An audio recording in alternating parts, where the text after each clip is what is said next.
ਕਿਤਾਬਾਂ ਤੋਂ ਅੱਗੇ ਸ਼ਰਾਬਾਂ ਦੇ ਮੌਸਮ, ਦਸੰਬਰ ਕਲੰਦਰ ਤੇ ਖ਼ਾਬਾਂ ਦੇ ਮੌਸਮ।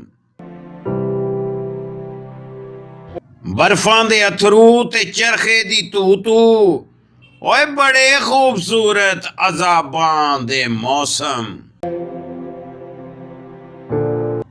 ਹੰਝੂਆਂ ਦੇ ਸ਼ੀਸ਼ੇ, ਤਰੇੜਾਂ ਤੇ ਭਾਂਬੜ, ਫਕੀਰਾਂ ਲਈ ਸਾਰੇ ਗੁਲਾਬਾਂ ਦੇ ਮੌਸਮ।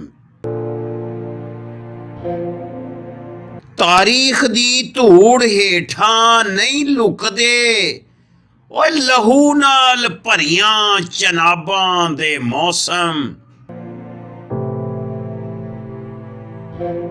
ਕਣਕਾਂ ਦੇ ਖਾਲੀ ਭੜੋਲੇ ਚੋਂ ਫੁੱਟਦੇ ਦੁਨੀਆ ਦੇ ਸਭ ਇਨਕਲਾਬਾਂ ਦੇ ਮੌਸਮ।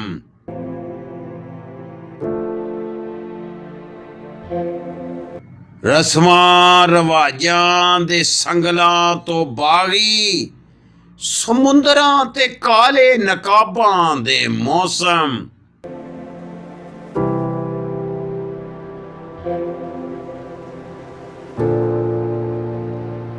ਬੁੱਲੇ ਦੀ ਅੱਖੀ ਦੇ ਨੁਕਤੇ 'ਚ ਹੈਦਰ, ਤੇਰਾ ਆਣਾ ਜਾਣਾ ਸਵਾਬਾਂ ਦੇ ਮੌਸਮ।